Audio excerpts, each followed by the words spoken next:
এখন টিভির 4 সাংবাদিক যারা ফ্যাসিবাদ বিরোধী আন্দোলনে নিজেদেরকে জুলাই গণঅভ্যুত্থানের আগে পরে সব সময় সক্রিয় রেখে থেকে রাজপথে লড়াই সংগ্রাম করেছে এবং আমাদের নিউজগুলো কভারেজ দিয়েছে, সেই 4 সাংবাদিককে 3 মাস ধরে বাধ্যতামূলক ছুটিতে রাখার মাধ্যমে স্বাধীন গণমাধ্যমের উপর আঘাত করা হয়েছে। সংগ্রামী উপস্থিতি, জুলাই গণঅভ্যুত্থান পরবর্তী সময়ে আমাদের আকাঙ্ক্ষা ছিল এক নতুন বাংলাদেশ, যে নতুন বাংলাদেশে মানুষ কথা বলবে, মানুষ লিখতে পারবে, সংবাদপত্রের স্বাধীনতা থাকবে, গণমাধ্যমের স্বাধীনতা নিশ্চিত হবে। কিন্তু 5 আগস্ট পরবর্তী সময়ে যে ঘটনা এখন টিভিতে ঘটানো হয়েছে, এর মাধ্যমে প্রমাণিত হয়েছে ফ্যাসিবাদরা এখনো বিভিন্ন জায়গায় সক্রিয় রয়েছে।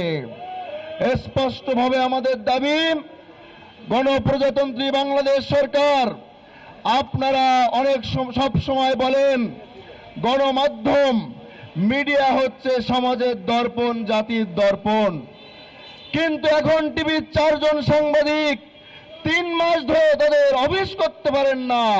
এ ব্যাপারে আপনাদের কোনো পদক্ষেপ আমরা দেখতে পাইনি। আমরা জানতে পেরেছি তথ্যমন্ত্রী সহ এই বিষয়ে সরকারের অনেকে অবগত রয়েছেন, কিন্তু এখনো পর্যন্ত তারা কোনো পদক্ষেপ গ্রহণ করেননি। এটা সরকারের দায় রয়েছে, তারা গণমাধ্যমের উপর কুঠারাঘাত করতে চায় নাকি গণমাধ্যমের স্বাধীনতাকে নিশ্চিত করতে চায়। সংগ্রামী উপস্থিতি, আমরা স্পষ্ট করে বলে দিতে চাই, জুলাই গণঅভ্যুত্থানে সকল ভয়কে জয় করে সাংবাদিক ভাইয়েরা রাজপথে ছিল, জনগণের পক্ষে অবস্থান করেছিল। সুতরাং সাংবাদিকদের গলা টিপে ধরে সত্যকে আপনারা লেখা বন্ধ করতে পারবেন না।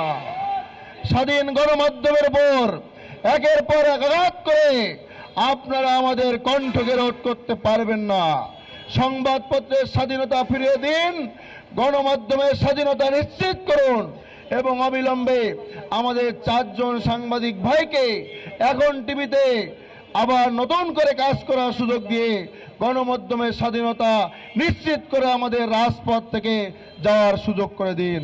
আমরা আশা করব সিটি গ্রুপ এবং আমার বড় ভাই তুষার আব্দুল্লাহ ভাইয়ের বোধোদয় হবে। সাংবাদিকদের বিরুদ্ধে তিনি যে অবস্থান নিয়েছেন, পুরো সাংবাদিক সমাজকে তিনি অগ্রাহ্য করে যেভাবে তিনি সিদ্ধান্ত নিয়েছেন, এই জায়গা থেকে তিনি ফেরত আসবেন এবং আমাদের গণমাধ্যমে সাংবাদিকদের চাকরির নিরাপত্তা নিশ্চিত হবে, আমাদের গণমাধ্যমের স্বাধীনভাবে লেখার অধিকার নিশ্চিত হবে। আর কোনো মাহমুদ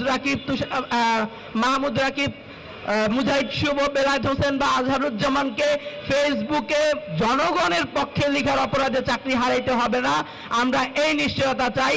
বাংলাদেশ সরকার যদি আসলে গণতন্ত্রের পক্ষে থাকে, বর্তমান সরকার, আমরা সরকারকেও বলতে চাই 3 মাস ধরে আমাদের সাংবাদিক সহকর্মীদেরকে জোরপূর্বক প্রভাব খাটিয়ে অফিসে ঢুকতে দেওয়া হচ্ছে না। এই দেশে আসলে সরকার আছে বোঝা যায় তাহলে? সরকার তো আমাদেরকে ক্ষমতায় আসার আগে বলছে আমাদের চাকরির নিরাপত্তা দিবে। তা আমাদেরকে ভাই একটা কার্ড দিতে পারেন, চাকরির নিরাপত্তার একটা কার্ড? আপনারা তো কার্ড দিচ্ছেন, সাংবাদিকদেরকে একটা চাকরির নিরাপত্তা কার্ড দিবেন।